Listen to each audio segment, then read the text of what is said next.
Hello, and welcome to What's Past This Podcast. I'm Steve. I'm James. I'm Damian. And I'm Robert. And on today's episode, we're going to be talking about some of the most famous film costumes that raised eyebrows. And if that's your thing and you're watching on YouTube, why not like, comment, and subscribe to the channel? And if you're listening to us on any other platform, please hit that follow button. Please. Yeah, please. Please hit that follow button. Please. We're desperate for followers. Like what I'm doing right now, James, is always trying to slightly change what I'm saying. Only because you put all the times on me saying stuff exactly the same way. To do that. If anyone doesn't know if this is somehow part of the podcast and you want to know what we're on about, look at the podcast trailer on the podcast YouTube channel. Yeah, I'd completely forgotten about that. But yeah, I think people watching that trailer would definitely, like, if they don't know your name by now, James, from watching these individual episodes, they'll definitely know your name from the trailer. It's like, and I'm James.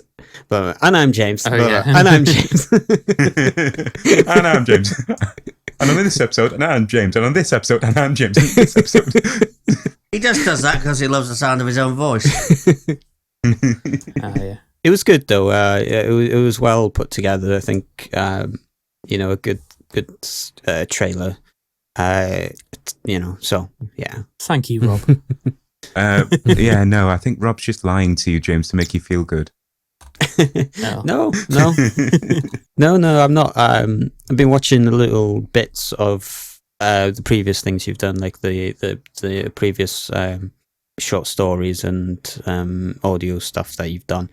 And it's, to be fair, the amount of work that goes into it, with the audio and stuff, and listening to the Halloween audio play that we did last time. I'm always impressed with how you can add the music and add the atmosphere and everything. I just think it's really good. So Thank you. You're welcome. This episode is just me and Rob being nice to each other. Well, no, I mean, It's a wholesome episode. no, I mean, I have to give the credit where it's due. Like, I wish I can do that kind of stuff. We had our first video to reach 1,000 views on YouTube a couple of days ago, which was nice. Yeah, Which is the boar, isn't it? it is. The Boar by Chekhov, yeah. Which I think we had a couple of comments saying that the people listen to it, like they're studying the play at school or something, and they've listened to it, All right. which is nice. Mm. Most of our just shorts plays actually have got some views, and they're round about the same time. So I'm guessing most of them are from schools. Did we upload all of them? Yeah. We uploaded all of We the did, didn't we? shorts. Yes. Yeah. Yeah. So I predict every year we're going to get a lot more views over time. Yeah, it does seem to always be creeping up, doesn't it? Next year we could get, for example, 120, for example. Yeah. It will be slowly creeping up every year. Oh, yeah. And also with, I expect Cinderella will get a few more views now as we're coming towards Christmas as Yes, well. hopefully.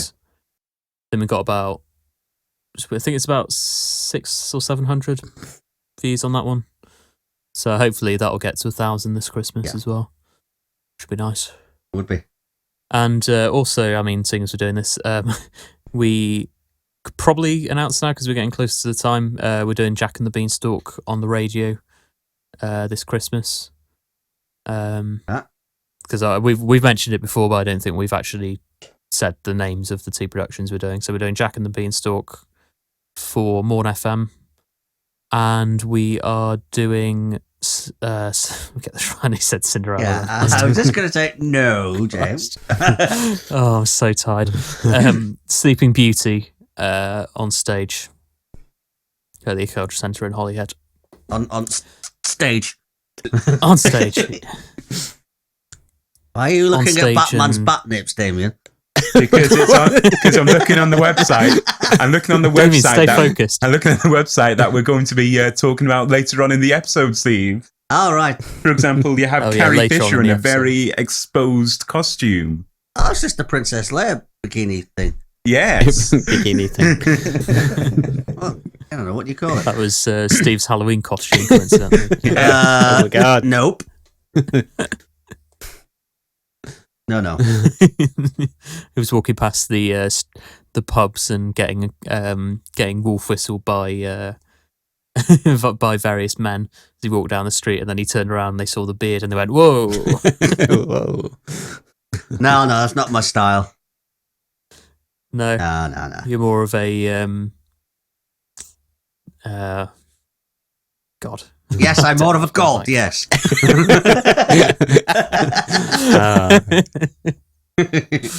Oh dear. I say you're more of a character of death, Stephen. Yeah, well, I mean, I have played Death.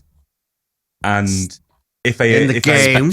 if I ever get around to finishing my play that I'm writing, yes. you'll be death in that too. Oh, there we go.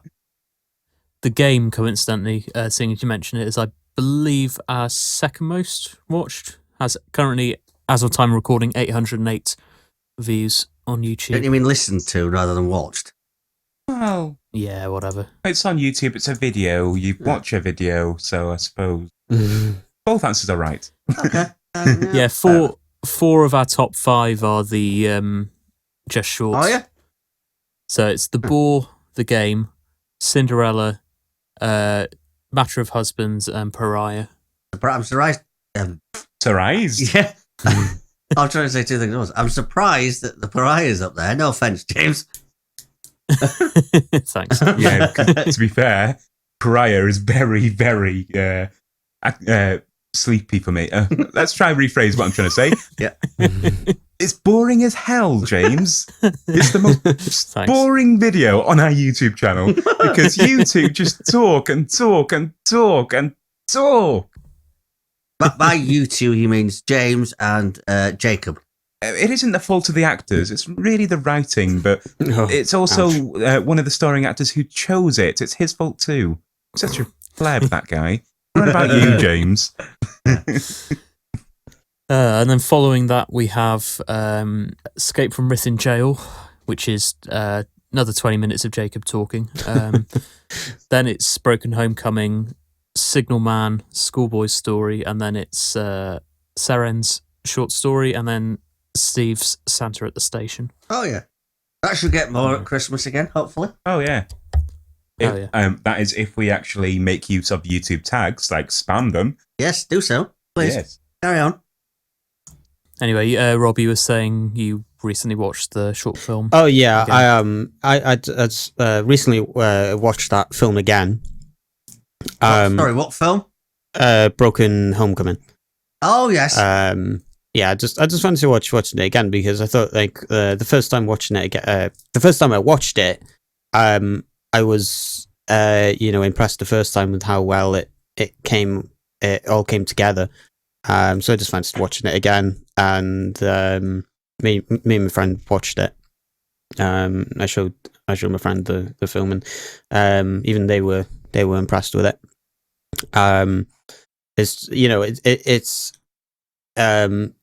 there's a lot of fan made films and amateur made films out there on YouTube and everywhere else, and you can tell that, well, with some of them you can tell that it's made by an amateur film company or amateur acting group, but with this one, I get the feeling like it's just a little it's a little bit above the amateur level, just the way it's edited together, and the sound and the music and stuff gives that professional look. So I'm just impressed with it. So if I would change something about it, I would definitely change the amount of times James walks. Oh, yeah.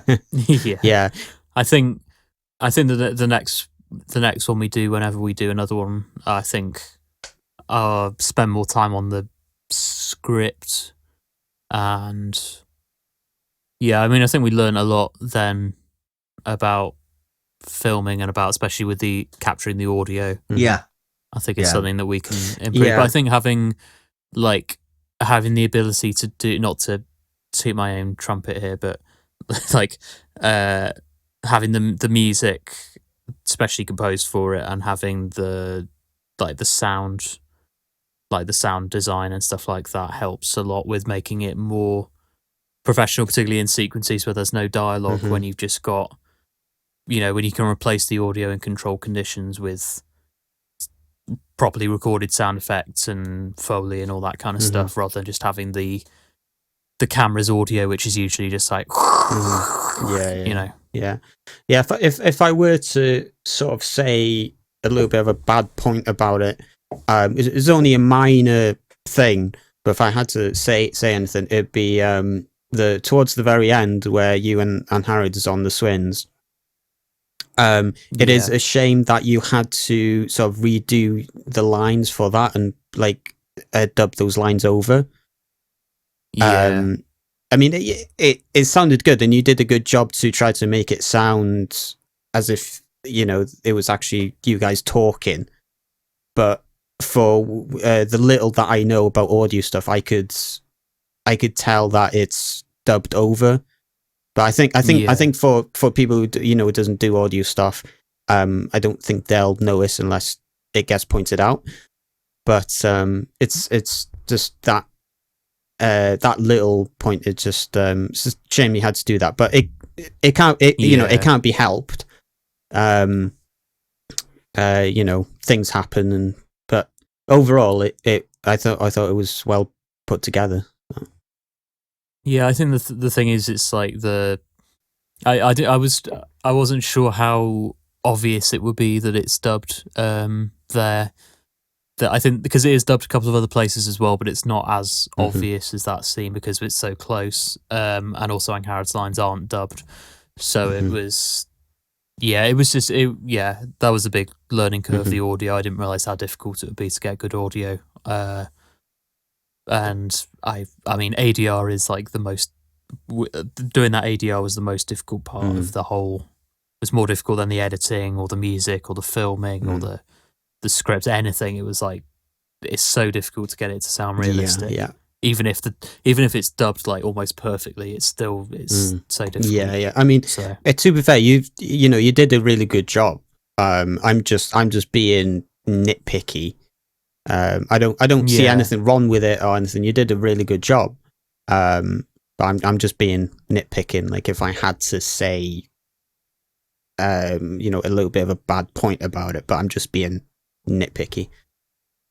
I think that's I think that's like the thing I'd change. The main thing I'd change as well. To be fair, like that particularly that bit, but I think the audio in general could be a lot better. And obviously, like if you can avoid doing ADR if it's all possible, then So I think next time it's worth like spending more time getting the audio right on set, so we don't have to do any of that. Yeah. To be fair though, I didn't really notice much ADR happening when I looked at it. Yeah, if you watch it, there's it's particularly in that last scene. I think it's more noticeable, but there's one line that's dubbed in my scene with Steve where I'm walking away. I think it's literally I say like bye or something like that. But that's ADR'd, but I don't think that's too noticeable. Why? Just out of interest, why did you have to do that with that particular line? What happened? Yeah, I think maybe it distorted or something, or there was some noise in that take, or so. It was just that one line. I think the rest of the scene was fine. It was just one line in that take. Something was off, or, so I can't remember. Yeah, fair enough.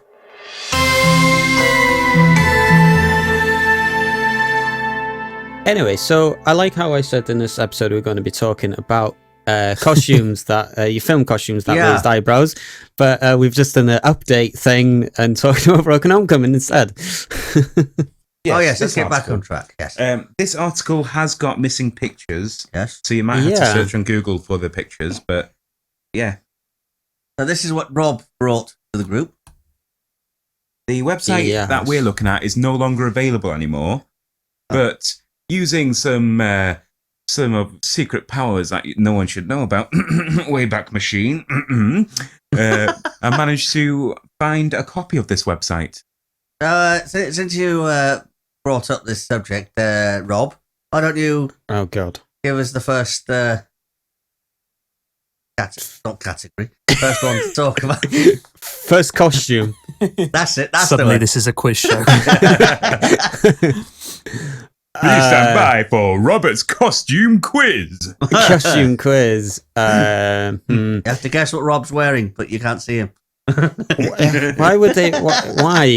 Why would they want to do that? I don't know. But comment below what you think he's wearing. What? Why?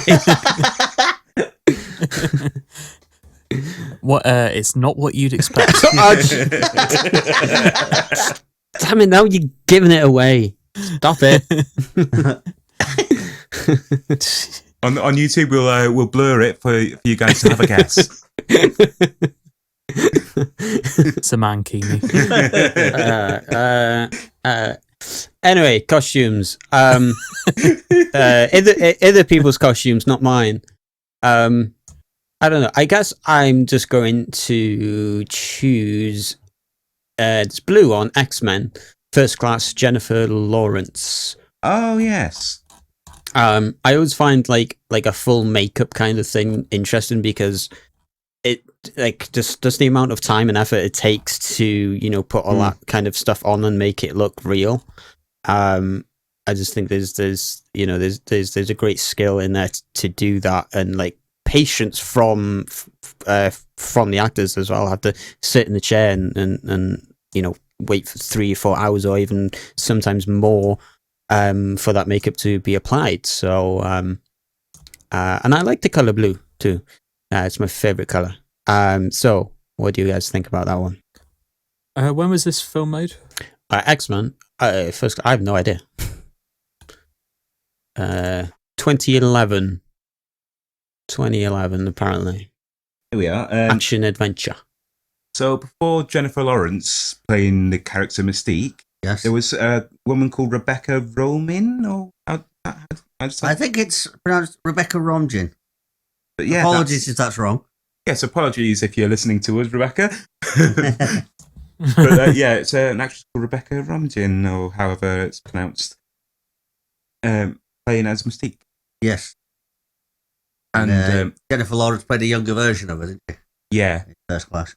But from the character is still quite old. Apparently, Mystique ages slower than most other people, so could be about 80, I guess.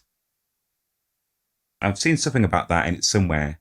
Right. So Marvel fanatics, please don't cite me wrong or anything. I am just speaking from very faint memory. Yeah, I wouldn't say. I mean, from the picture, it doesn't look like an especially kind of impressive sort of makeup. Especially for 2011, it doesn't strike me as being. It look, if you told me it was from like the 80s or 90s, but that could just be the picture. It's full body latex, I believe. Yeah. Found it. Actually, it says here body paint. Oh no, yeah, they did use body paint after a while, but at least in when they first started, it was full body latex. Also, looks like she's wearing some kind of contact lenses as well. Oh yeah, yeah, which apparently are very uncomfortable. To be fair, most contact lenses in the film industry make the actors uncomfortable. For example, a great example would be Jim Carrey playing the Grinch. He had to have military training to withstand the pain of having those contact lenses in. Oh yeah, yeah. Wow. Yeah, I heard that. Yeah. Yeah, and that's another costume, which is full body, uncovered in hair. Must have been very warm. Oh yeah, must have actually. Thinking about it. Yeah, it must be pretty awful because also it means you have to usually get there very, very early to have the makeup done, and then presumably stay late to have it taken off as well. It must be. Well, it's funny we should say that actually. The guy Michael, how do you pronounce this one, Steve? Chiklis. Michael Chiklis. He plays the Thing in the Fantastic Four movies. Oh yeah. It's the good Fantastic Four movie, not the absolutely horrible ones after it. By the way, and that is a controversial take there. But he had to have therapy for his costumes. Yeah, I heard that as well. Says in this article, someone rarely gets traumatized playing a role, and this is one of its kind. Michael described playing the role as a nightmare, and he needed a therapist after the movie. The costume looked great on paper, but the deliverance was not as graceful as expected when it was reenacted on screen. The Thing suit was not only a letdown, but unfortunately the movie itself did not do so well in the box office. Didn't do so well in the box office, but it was a great movie in my opinion. I've never seen it, so. Have you not? Haven't you? No. I know of it. I've seen, advertisements and stuff. I just haven't seen the film or the films. No, it's not. It doesn't really appeal to me. So you definitely wouldn't get the references in Marvel to Chris Evans playing in this Fantastic Four movie, then? No. Oh yes. That's Yes, you did. No, I got better things to watch. How dare you! Yeah. Another film that has somebody wearing a lot of makeup on is Hellboy, where Ron Perlman played Hellboy. Mm-hmm. It took 4 hours to get him looking like Hellboy. Mm-hmm. They had to deal with the discomfort of all the prosthetics while filming. But it didn't take him 4 hours to get it off again, though, did it? He probably ripped it off. I think he'd done that on at least once. I think I've seen it somewhere that he ripped it off. Oh, yeah? Yeah. Anyway, but that Hellboy, in my opinion, was one of the best. It is the best Hellboy character, really. Yes. The new Hellboy movie absolutely sucks. Ron Perlman's pretty cool. Played it well. Yeah. Another character within the Hellboy, played by Doug Jones, is this one there is when he was in The Shape of Water. He played Amphibian Man. But he's dressed up in all kinds of costumes. Abe Sapien. Yes. Abe Sapien is the one he played in Hellboy. Yeah, some articles here, Doug Jones, the man behind the monsters, for instance, seems to do a lot of that kind of stuff. Yes, he does, yeah. Oh, he played Silver Surfer in the Fantastic Four movies sequel, Rob. Yes. Which was voiced by Lawrence Fishburne. Yeah, he played the character. I haven't watched the prequel, so we're talking about sequels. So we're talking about Fantastic Four. No way! What? I forgot the character's name now. Billy. He played Billy in Hocus Pocus as well. And he will be back in Hocus Pocus 2 as Billy again. Yes! Apparently. I am so excited. Little bit of there's definite fanboy moment coming from me now. So yeah, there is, David. We can possibly talk about Hocus Pocus on a future podcast episodes. Yeah. Yes. No, look forward to that. We did a song from it in a panto once, didn't we? I we did, yes. That's the one, yeah. I know you're mine. Yes, that was in The Wizard of Oz, was it? Wizard of Oz. Yeah. Yes. Which our friend Freya totally wasn't allergic to the makeup that she had to put on every single day. Yeah, talking of difficult makeup. Yeah. I remember walking home with Freya I think I might have said this before actually, but I remember walking home with Freya onto the bus to get back home, and we go to the bus stop, which is basically a 5-minute walk from the Ucheldre Centre, and we met a guy there. We started talking to him. He kept on asking, "Why are you so green every time?" And then he started talking to us about eating how humans taste like pigs. Oh.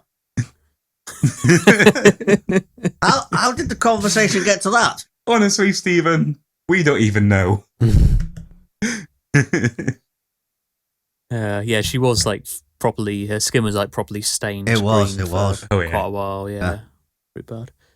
There's the top name on this list is Cinderella, Lily James. Yes. And it says that rather than it's not so much about the costume, actually, it's that they artificially narrowed her waistline during editing to the point where it looks ridiculous. That's quite... So not only did she have a corset then, they also done that to her as well. Blimey. And that's how Disney That's how Disney think the perfect person is. It was bad enough. It's bad enough that girls thought that they had to look like Barbies. Now they're trying to make them look like something that someone can easily snap with a little tap. Although it says the producers responded and said that the actress naturally had a slim waist and no CGI was involved in creating the movie. They only used a corset and had her going on a soup only. For the role. Still, that's a badly written sentence. Still, though, badly read as well. This picture on here definitely is giving children an unrealistic value of a perfect human. Yes. Yeah, I think it's whether it's CGI or not, it's kind of not a very good thing, really. Speaking of CGI, very very great thing. In fact, scroll down on your pages, guys, to the next person, which is Ryan Reynolds, yes. Green Lantern. Yes, I was going to come in with not that one, but a different one. You go ahead with the Green Lantern. Well, Ryan Reynolds, he even takes the out of it today. But you can see that in the Deadpool movies. But Green Lantern, this movie, the costume was pure CGI. Yeah, not even practical whatsoever. Yeah. So when he has the CGI costume on, for example, look at the eyes. It looked like they even recreated the eyes as well, which I wouldn't put it past them. Because look at this picture on here, Steve. Yeah, I can see it. Yeah. The eyes do not look real at all, do they? And there's a thing in the animation world called Uncanny Valley. Right. And it's where they try to make something look real, but it's so obvious that something's not right about the image. There was an actual costume for Green Lantern, but it was so uncomfortable that he didn't enjoy filming in it, and couldn't film in it. So it was all done in CGI, even the mask, as Damian was pointing out. I am just going to give a quote from Wikipedia of what the Uncanny Valley is. In aesthetics, the Uncanny Valley is a hypothesized relation between an object's degree of resemblance to a human being and the emotional response to the object. Yeah, so in other words, it kind of creeps you out if it's in the valley between, as I understand it, between being so close to a human that it looks completely real and being not close enough that you recognize it as being completely fake. It's in this sort of middle ground between the two that you're very much gives correct. you a kind of creepy feeling. Mm-hmm. You're very much correct. So a lot of kind of humanoid robot things create that kind of effect, or some sort of bad CG. I'll give a good example of this actually. The Incredibles being close to the edge of it anyway, where it's fake. And a real person would be at the very top of this line. But in between The Incredibles and Real Person would be a film called The Polar Express. Yeah, yeah. I love that film, though. That's a good film. Yeah, I've got that film on DVD. It's just the characters are so Uncanny Valley. Yeah, I've got that film on DVD. It was a good film, to be fair. Speaking of CGI, you wanted to say a CGI character, yeah, well, not CGI, no, as such. Going back to the costumes and Ryan Reynolds, he played the same character twice, but with two completely different costumes. And you're on about Merc with a mouth and Merc without a mouth, aren't you? Yes. Yes. Merc without a mouth is the worst decision that either director or producer of that movie made. Yeah, that was where he played Deadpool in X-Men Origins Wolverine. I believe whoever was in charge of that movie, they hated the Deadpool character. I know the producer of who produces all the X-Men movies hated the Deadpool character so much. It says here, the director took the fall and admitted that was a huge downside of having, because the character he played in that film, X-Men Origins Wolverine, didn't have a suit or a mouth, Damian pointed out. The director took the fall for that and admitted that was a huge downside. The producer of the X-Men movies in that period anyway, and even now in the latest Deadpool movies, the producer hates Deadpool so much. and even in the latest ones. Yeah. Oh yeah. Yeah, but the fans love Deadpool. Yeah, it's great films. He wanted so basically with the producer, I believe that the producer told the director to make this decision of Merc without a mouth. But I am so glad that Ryan Reynolds got a second chance with it. Yes. Because really, without Ryan Reynolds, Deadpool wouldn't be Deadpool. No, not really, no. And you'll notice in the Deadpool comics, I believe he calls himself Ryan Reynolds a few times, even before the movies came out. Oh, does he? Yeah. One costume that really spoken about and panned a bit was George Clooney's bat suit. Had the old bat nips on. Yes. The only Batman suit to ever have nipples on it. But I want to make no idea why. I want to tell you something else about this costume that is a bit thing as well. I think it's only George Clooney who has this problem as well, unless someone can prove me wrong. Is that the neck of it? He has to turn his body instead of turning his head because the rubber is so thick he can't turn his head. Oh, yes, I can see what you mean from the picture. Yeah. The rubber is so thick he can't actually turn his head. Mm. So there's actually memes of him on the internet of him turning his body around to look at someone. Mm-hmm. Yeah, that Batman costume does look a bit uncomfortable, in my opinion. Mm. But speaking of Batman, I just got to have a quick note that I believe the first time the Batcave had a waterfall was the Chris Nolan movie. Oh, okay. And in the latest Flash trailers, it shows Michael Keaton's Batman with a waterfall, and to me that doesn't make sense because it was the Chris Nolan movies that had the waterfall first, I believe. That is, if the YouTube video I've watched is right, which they commonly are. I think they would do their research anyway. Yes. Rob and James, any other people? Yeah, and some of them are just,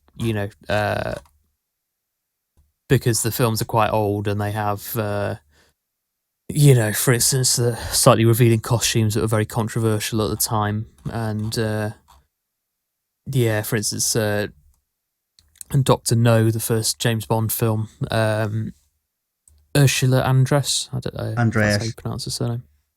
Yeah, so in that film, which is from 1962. Dr. No. Dr. No, yeah. James Bond. She wears a bikini, which was sort of not really allowed at the time. I've got to point out, though, since then, even until now, and it's still going to carry on for a long while until Hollywood fixes it. Yeah. And there's some examples on this list more recent that, for instance, Karen Gillan in the Jumanji films where she's wearing, very short shorts and a crop top, which is like, it's kind made to look like female characters from games, which that example, maybe they could have done with doing something slightly less over-sexualizing it, but yet again, it's how the world was back then, over-sexualizing. They're trying to make the character look like it's from the game, like Steve just said. But let's use an example. Well, I mean, this is only from a few years ago, though, let's use an example, Tomb Raider. Yes. The game was pretty much over-sexualized the character in the beginning anyway, but if you changed that person's costume in the game, you wouldn't like what that person's wearing has just become iconic, basically. Which is an unfortunate case. But, I mean, of the other actors in that film, they're all the main cast. It's 3 men and one woman, and the blokes are all sort of, dressed for, being in a jungle. Jack Black's wearing, a waistcoat and a top and a shirt and a belt, and they did break the fourth wall about this on the first movie, though. I haven't watched the second movie, the second Jumanji movie, but they did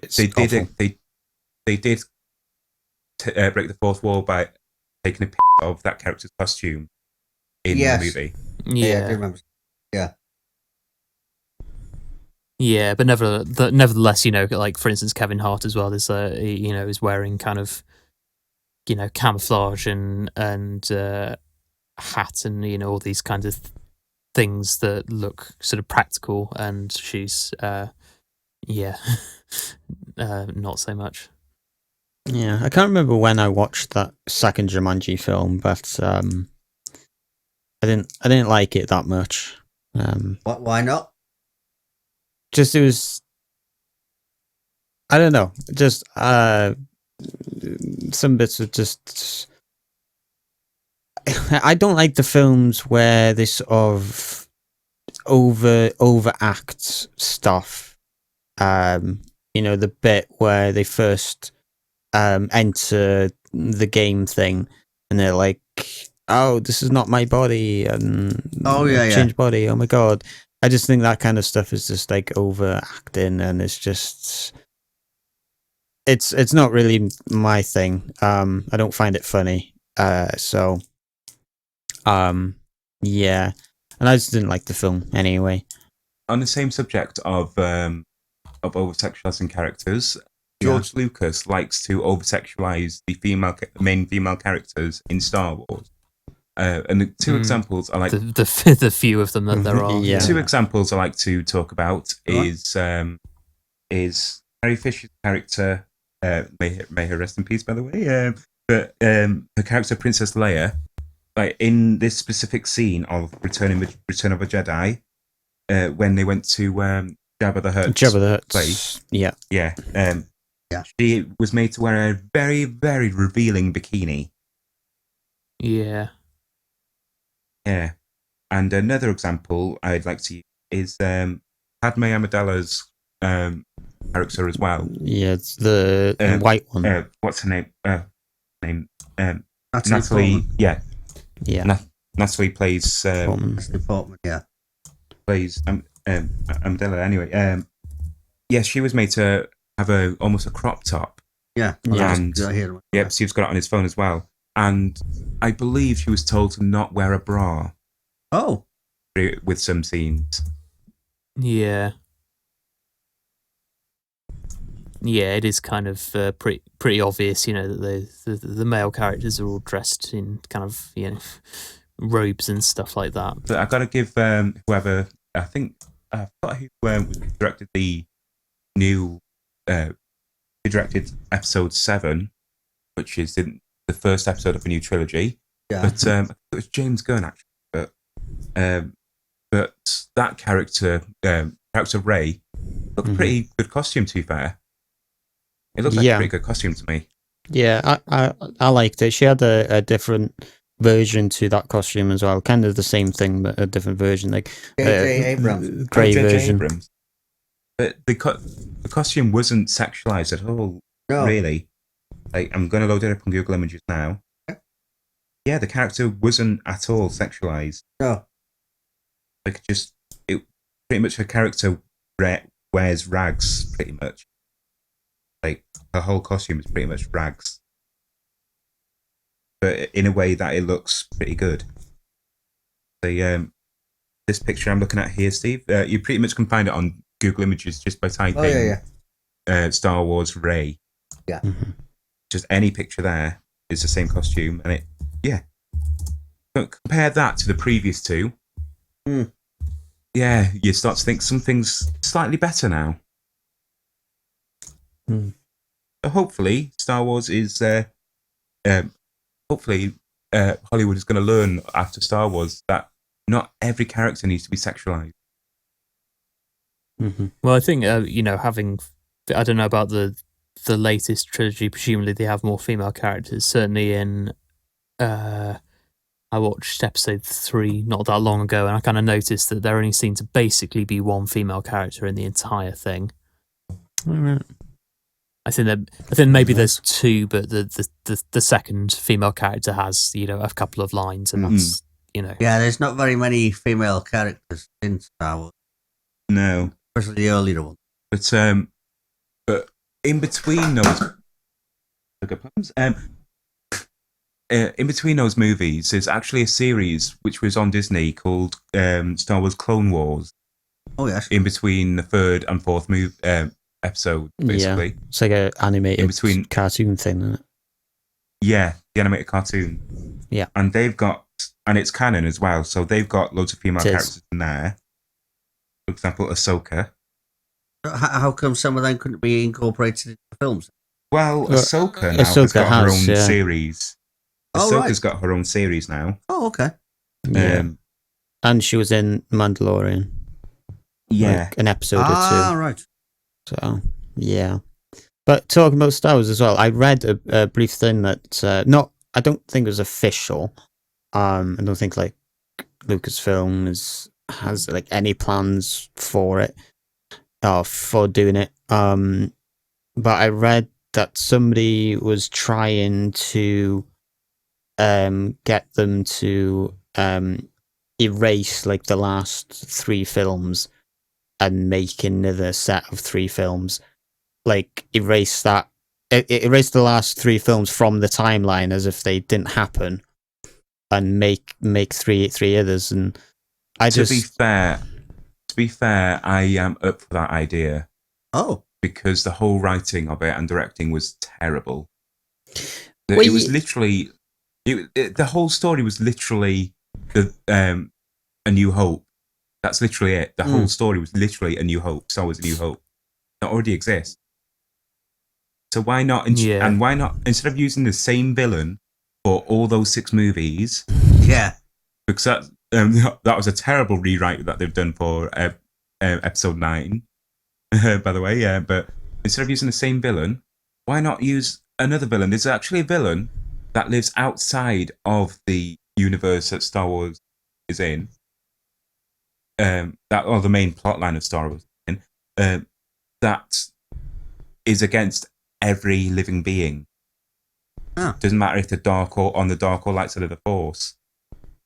Use Rey. Use all the characters that existed in it.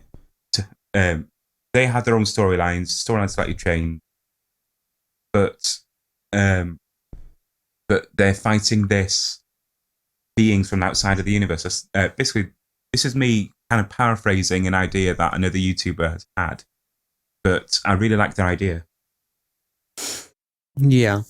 I mean, I didn't think the last 3 films were, like, that bad. I mean, obviously they weren't great, but, you know, they weren't that bad in my opinion. And I think it very much was like a child with 2 toys slamming it together, and then this happened, and then Rey is now a superhero and can fly with wings, and now let's grow Palpatine. Palpatine's now in it. Now Palpatine now looks like he's growing young, older and older.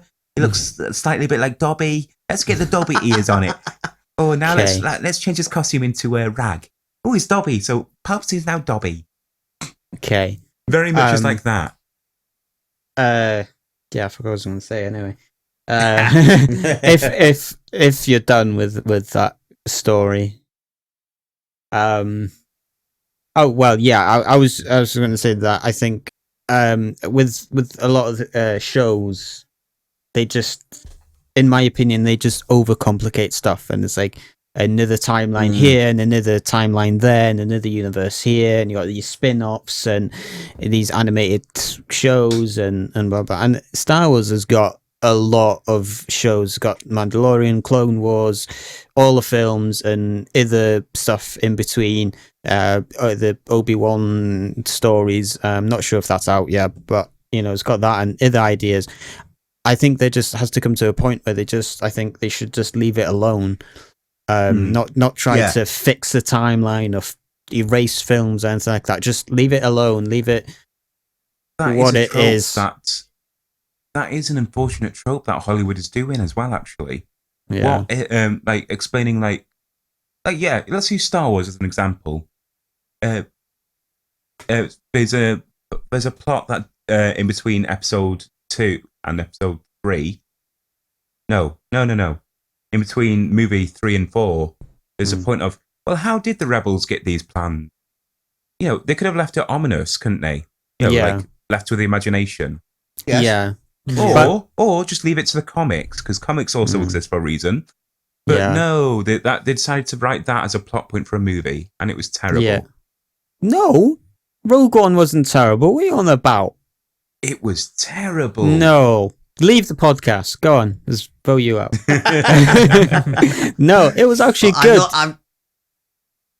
I've not seen Rogue One, so I can't comment. Can't comment. Fair enough. Nor have I. Fair enough. But I think it was good, especially like the fight scenes at the end. I don't know what planet it was or anything like that. But I'll give you something even more terrible though. okay, Within Star Wars, it's Solo. it's that film. Solo.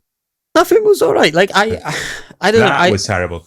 The whole movie was literally fan base. Oh, so let's tell people the storyline of how Solo got these dice bracelets. Now let's tell a story of how Met Chewbacca. how he met Chewbacca. Then in the same movie, let's tell a story about the Millennium Falcon. That he had a robot with him, a friend robot, and the robot just wanted to be free and not enslaved and let out in the world. But in the end, We're going back to Dobby again. But in the end, no, almost. and in the end, that robot ends up being trapped in the Millennium Falcon because the robot was dying, and he just decided to to transfer its mind into the Millennium Falcon. Yeah. Oh. Yeah. So I mean, literally, that entire movie was explaining a small little detail. Yeah. And that's it. yeah. I think the problem is that, like, with a lot of these franchises, they're too scared to take risks on the main, the main stories, films or whatever it is. So they'll do these spin-offs, and often the spin-offs are more creative or more interesting or forward-thinking than the main films because they're too scared to take the risk on the big stuff. So, you might end up, spin-offs can be a good thing because that's in a way what they should be doing with the main, and like, I don't know, it's like Star Trek, managed to do when they did Next Generation. It was like, well, okay, we're introducing a new set of characters and we're doing something new with it. It's still recognizably the thing that people like, but we're not kind of going, oh, what if it's a prequel where we find out about how Captain Kirk met Spock or whatever it is. It's like you can just like, and Star Wars as well. It's like, well, you can just introduce new characters and new villains and tell new stories, and it doesn't have to be, oh, we're bringing back, not every character has to be one of the 5 main characters from the first film. And have a backstory. I mean, going back to Star Wars, you can you can nitpick stuff. But I mean, me personally, I just enjoy them for what they are. But I think they have made like too much Star Wars stuff. I think they just should leave like the franchise alone now. Not keep making more stuff because they tried to make more films like with other franchises as well, like Terminator. They made so many films of Terminator, and I think it's just too much. And a lot of it is trying to sponge as much money out of the franchise as possible, because they think this is a good franchise. People like this.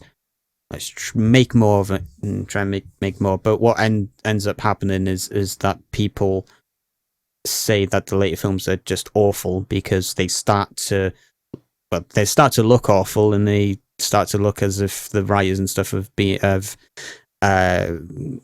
losing ideas. Another example is Home Alone. I don't know if any of you guys watched Home Alone 5. They're making Home Alone. Yeah. Another one now. I was like, I think it was 2 or 3 years ago that I was surprised that there was a Home Alone 5. I was like, what the hell is this? I watched it and it was just awful. Literally, Home Alone 3, 4, and 5 are absolute. Home Alone 3 is not bad. Home Alone 3 is not bad. I like that. But yeah, and James' point of with Star Trek, that was a really good point. But another point with Star Trek is that, which James reminded me of, is that the set of films that started in 2009 with J.J. Abrams,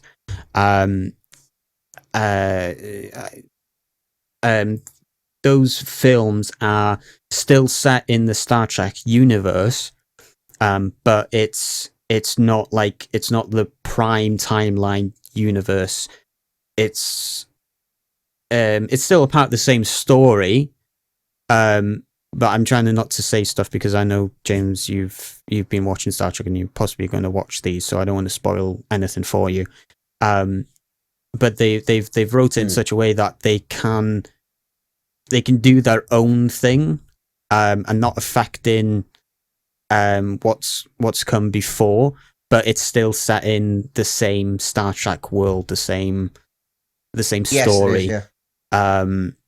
And I just thought that was a really good idea to still continue it on and not affecting anything else. And it's not a backstory of this character, how this character met that character, or anything like that. I think it's just a good way to do your own thing without affecting previous stuff. Yeah, and I think it's like really your focus should be on writing good stories, rather than, maybe there's too much emphasis on, maybe it's related to the internet and how visible sort of fandoms are now, that there's maybe too much focus on continuity and things like that, and what the fans will think of this. And it's like, well, you should be focused on just making the best films you can and not worry too much about, how does that tie into that scene in that film from 30 years ago or whatever it is. What I want to add to this, it's on this podcast I very much love my controversial takes, but instead of making on your idea of what you were saying, Rob, instead of making extra movies or extra TV series about one small plot line, plot hole or whatever, leave it to the comics. Because, for example, Star Wars comics, for example, some of these comics have started off with a very small plot line, explaining a very small plot line of the movie, and then several different plot lines have formed off of that are so good, like really, really good plot line.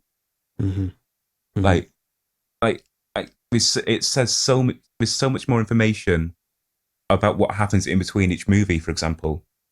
So instead of making new movies, just leave it to the comics. It's so good. Why don't you use the comics as the source material for the film? No. Why not? Don't agree with that at all. I was okay. Yeah. Okay. No. Instead of making it up, you've got the information out. That's what I was getting. Yeah, no, it's not a good idea. Okay. Because they'll just ruin it. They'll just ruin the comics, really, that way. I think a good, I've mentioned it before. I think with Doctor Who, like Big Finish are really good with their audios at doing spin-off. They do lots of spin-offs and they do sequels to older stories, for instance, and they're really good at expanding on existing continuity, or going down a line of some minor sort of slightly obscure thing from 40 years ago or whatever, in such a way that, like, it's appealing to fans and it is kind of can be a bit obsessed with continuity, but it does it in a creative way, because it's not like the main commercial product of the franchise. It's able to do those kind of niche things, and just be creative and not worry too much about the commerciality of it. Whereas I think when the main show does heavy continuity stuff, it just turns into incomprehensible garbage that doesn't appeal at all to a mainstream audience, which the main show should never be doing that stuff. Leave it to the comics or novels or audio dramas or spin-off shows, even, whatever. But I think as soon as you start thinking too much about canon and continuity and patching up holes in narratives, then it just descends into garbage. Yeah, and it just gets too complicated, and then me personally, I lose interest because it's like I'm just thinking, what happened to film 1, 2, 3? It's just keep it simple. Yeah, and it's designed too much for the fans, and really you should be designing it for the general audience to understand. Most you can nod to fans, the fans are the people that are going to be reading comics and watching spin-off shows, but the people that are going to the cinema or watching on BBC One are not all going to be fans that know every single thing is, though, detail. Without having canon, you wouldn't have a consistent story. So you would essentially need the thing that's canon, but probably not lean on it too much. Yeah, I think having a through line is helpful. Trying to meet you halfway between canon and your point. I'm not saying don't have canon at all. I'm just saying that it's not necessarily the most helpful thing in terms of like I think writing a compelling story is more important than because it isn't real. It is fiction at the end of the day. So it's all sort of a bit arbitrary. So if you find yourself going, no, you can't tell that story because X, Y, Z, it's just like, well, surely it's more important to tell a good story than to be too sort of nitpicky about because if for instance again with Doctor Who, it's like if they'd completely stuck to canon the whole way through, then you'd have never had. You couldn't have carried that on. You have to change things and just accept that there are weird inconsistencies. Yeah. That's why I like the idea what I said earlier with the Star Trek J.J. Abrams films, where it's still in the same story, but he's they've wrote it in a way that whatever he does in future films, it doesn't affect anything else that has come before, and he can just concentrate on writing those films. Doesn't have to worry about what's came before. So I think that's and if you can find little ways of kind of going, we've narratively justified in some way that we're doing something that shouldn't happen or whatever, then fine. But don't let that restrict you and go, because this sci-fi as well we're talking about. So it's like you can't. None of this stuff is possible. So you can justify any of it if you want. You just have to just go, we're in a pocket universe, or we're in a alternative timeline or something. Like it doesn't matter. It's completely arbitrary. Yeah. The only issue with that though is that people would think, how is this relevant to the previous episode or previous movie? Yeah, but if it's written well enough, people won't care about that. Because I think if it's well enough made, then people don't really care too much. I think if you find yourself watching a film and thinking, where does this fit into the continuity? How is this important to the broader picture? Then I think it's probably not a very good film. Yeah. If it's making you think, I'm sure I'll enjoy this more if I know what its purpose is in the grander scheme of things. The thing is, with some, I don't think that's how we should be making some films. Stories, really. though, stories could be so good that people need the lore around it. Like some stories can be so good that a lore can be branched around it. So there has to be a continuity. Yeah. I'm not saying to have no continuity. I'm just saying don't be a slave to it. Don't overcomplicate it. Yeah. True. Oh, don't overcomplicate it. It's definitely Star Wars have overcomplicated it. Yeah. And I don't necessarily mean in terms of like the kind of the building blocks of the story. I mean in terms of things like, oh yes, but in 23 minutes and 17 seconds into this film from 30 years ago, this character said this, which contradicts what you say here, so that doesn't work. So you need to change that line of dialogue because that doesn't make sense, or you can't have that character going to this place at this time because in such and such they said that they were in this place, and all that. As soon as you go down that line, then you're just like, well, what's the point? Stupid, yeah. Besides some trying to sponge money off it. A good characters movie, I'd say, doesn't need continuity, not as much continuity.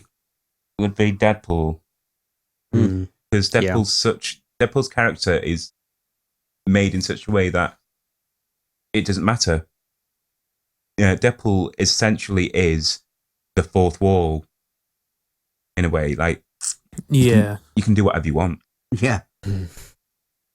Well, I think Rick and Morty found a good way of doing it, where they go, well, there's this infinite number of universes here, so if we want to, we can just hit destruct and move on, and we don't have to find a way of like reverting things back, or we could just kill off our characters and move on to another set of them because they're the same,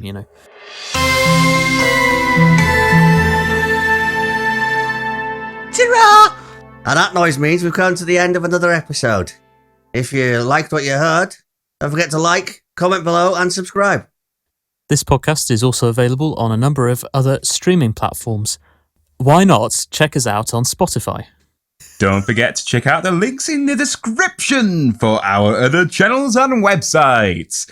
And on that note, it's a live long and prosper from me. That was unexpectedly wholesome, that little interaction. And it's a may the force be with you from me. And it's an Allons-y from me. And to play us out, here's part of the score from The Wonderful Wizard of Oz. Hope you enjoy, and we hope you enjoyed this episode. And I guess have a Geronimo from me. See you next time. Thank you, and goodbye.